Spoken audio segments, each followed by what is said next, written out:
Découvrez un extrait exclusif de ce livre audio et profitez d'un essai gratuit sur Audible via le lien dans la description. Nos soirs de retrouvailles aussi. Nos mains qui n'en pouvaient plus de s'attraper. Mes yeux qui n'arrivaient pas à croire qu'il était là, vraiment là, pour 3 mois. L'amour que nous faisions dans sa chambre d'adolescent chez sa mère, Irène, ou dans mon studio. Mais Jean n'aimait pas ma garçonnière. Il la trouvait triste. Il préférait l'appartement d'Irène, encastré dans une ruelle étroite. L'hiver, il était humide et pas très lumineux. Irène ne s'en plaignait jamais. Elle était toujours d'une humeur égale. Elle travaillait sur les marchés. Elle y vendait des légumes de maraîchers locaux, à un prix honnête lui permettant de se dégager un salaire correct. Le père de Jean, personne n'en parlait jamais. Il avait fichu le camp avant même sa naissance. Ils semblaient s'en moquer tous les deux.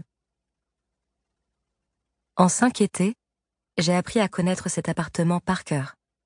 La cuisine et sa table en formica jaune, le salon aux fauteuils gris et aux lourds rideaux blancs, la salle de bain moite et ses odeurs de pivoine, l'eau de toilette d'Irène, la chambre d'Irène, la plus petite, la plus sombre, donnant sur la rue et la circulation.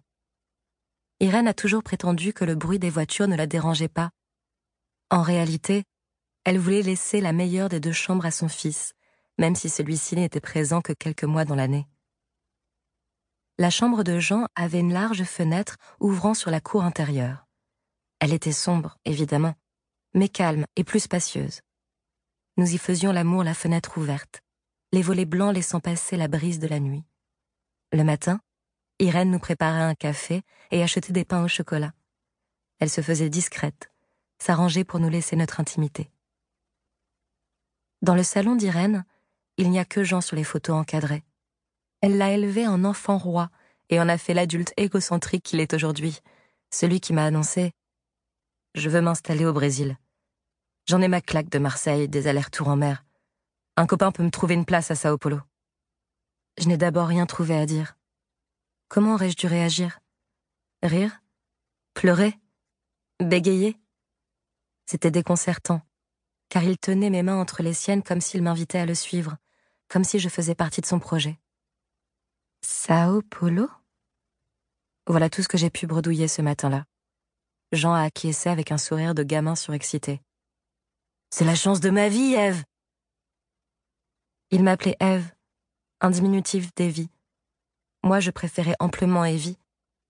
J'ai regardé mes mains dans les siennes et son visage ravi, et je me suis demandé si j'avais loupé quelque chose. Une invitation à le suivre, un clin d'œil m'indiquant qu'il plaisantait, car ce qu'il venait de me dire n'avait aucun sens pour moi. Mais mon mais a semblé le contrarier. Il a froncé les sourcils. « Je ne sais pas encore.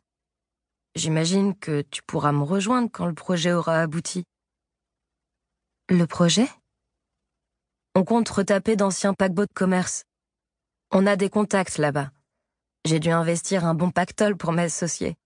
10 000 €. Mais ça vaut le coup. Il souriait avec une excitation non contenue, et j'ai compris plusieurs choses, à peu près dans cet ordre.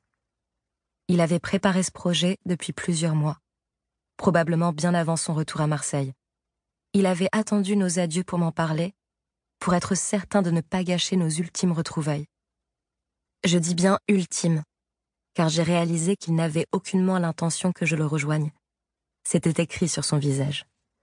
Et puis, après cela, j'ai également compris que je venais de gâcher les 5 dernières années de ma vie à l'attendre les 3/4 de l'année. J'avais fui mon Alsace natale, le peu de racines que j'avais là-bas, et dégoté un studio à Marseille pour être à 2 pas du port quand il rentrerait de mission. Pire encore, j'avais choisi les petits boulots les plus précaires, les moins intéressants, car c'était ceux-là que je pouvais quitter au début du mois de juin et reprendre au mois de septembre sans que personne y trouve à redire. J'avais mis ma vie entre parenthèses pendant 5 interminables années pour les beaux yeux d'un marin qui n'avait jamais envisagé de se fixer. Ce matin-là, sous les regards badins de ses collègues, je l'ai laissé m'embrasser, car j'étais en état de sidération et qu'aucune réaction réfléchie ne me venait. Puis je suis rentrée. Nous étions le 12 septembre. Dès le lendemain, Je devais reprendre mon poste de vendeuse dans la boutique d'une station-service d'autoroute. La caisse, les rayons, les magazines, les... Livre audio complet gratuit disponible en description de cette vidéo.